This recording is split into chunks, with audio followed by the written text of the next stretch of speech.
It's not going to come easy, comrades. And where you are, don't undermine yourselves and think you're not leading the ANC.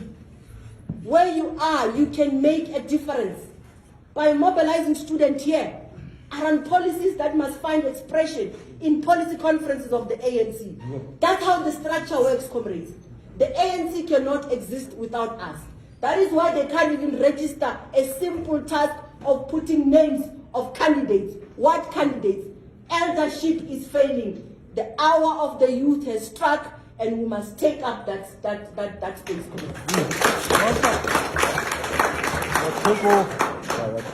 We can no longer rely on inconsistent consciousness. You know consciousness, comrades? It's a God-given gift.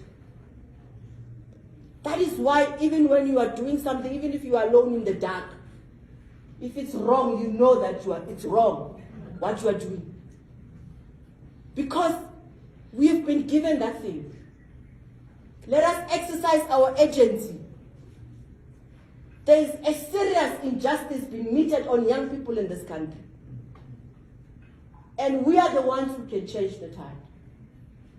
We are the ones that can be the rallying point for young people in this country. We've asked comrades of the ANC. We were in an election strategy yesterday, a national election strategy. You know, you sit there, comrades still believe that strategies that used to be applied in 1994 are still relevant today.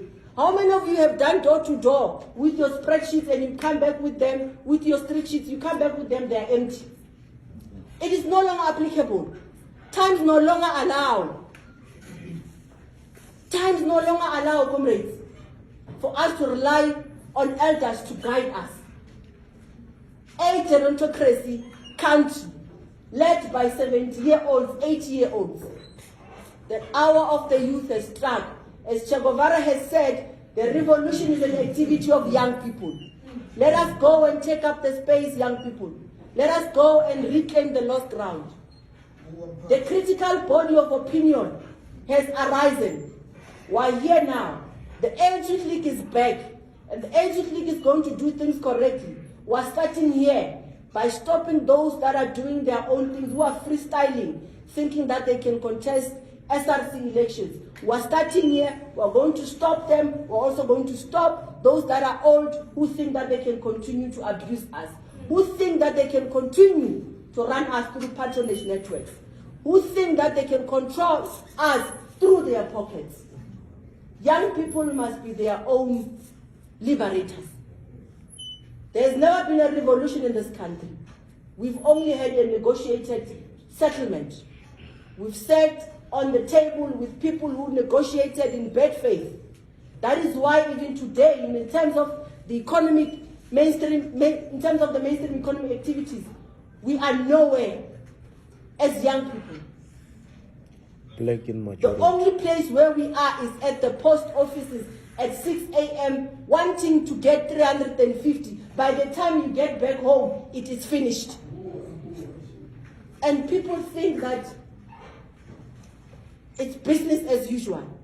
And you think that it's business as usual. The hour of the youth has struck. Let us capitalize on that. Let us be the ones running the campaign on the income basic grant. Let us demand the 1.2680 that a research study has done, and it shows that the South African government can afford 1,268 for every unemployed young person in this country. If you don't know, it's there. Go and read about that research study that has been done. Instead of Enoch Godongwana or the outgone Tito Mboweni telling us about unnecessary austerity measures, we've got to go and demand government to spend money so that they minimize the social ills of this country. In July, all of us watched in disbelief just heartening scenes from TVs in KZN of looting, of a looting spree. At the center of the looting was young people, because young people have got nothing to do. There's no sane person who can go and just steal food. Poverty is painful. It strips us of our dignity. There is no sane person and go and start looting in the full view of the nation. People are forced to do that because they are hungry. It's young people who are looting there. It's young people who are looting there. And it's young people who must change that. We've got to change the status, Kilo comrades. I'm saying, in my closing, we can no longer afford to be a crop, a caliber of young people who are cowards, who want to complain and complain and complain. Let us act. Let us swell in the branches of the ANC wherever they exist. Let us go and be secretaries and branches. Let us go and run the Mochapalong campaign. And I think we must applaud those young people who have gone out and fought for their space. It did not end there. We went into extended PEC meeting, comrades, and NEC meetings. And we fought for space for young people to take up those spaces and lead. Because we understand our struggles better. And we'll be able to go back and report to our constituency better. But at the time of being cowards, of crying but not doing anything about our cries, it must come to an end, comrades.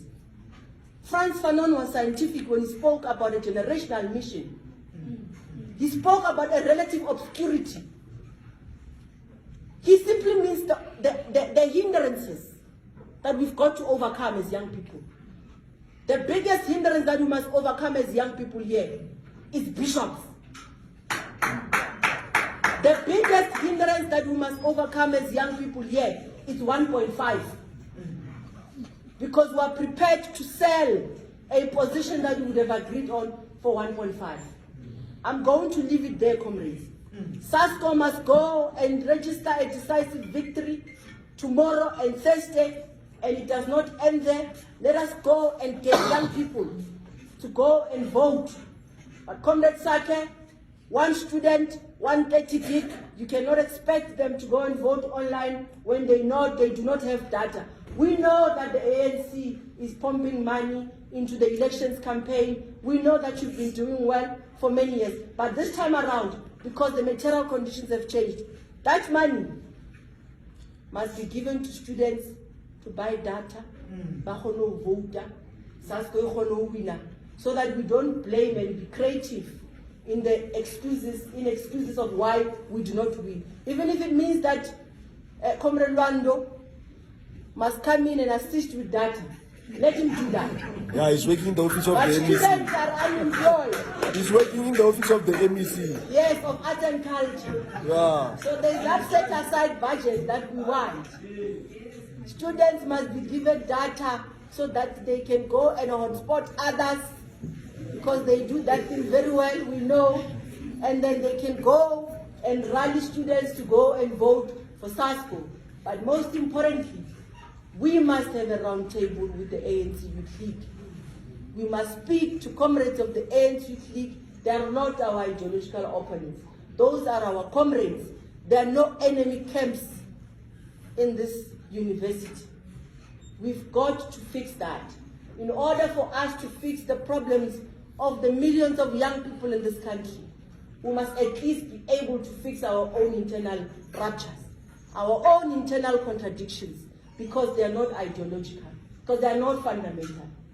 Thank you very much, comrades. Let's go, motu, young person to the other. Let's go and rally behind the banner of SASCO as we continue to celebrate its 30th anniversary and say, Amandla!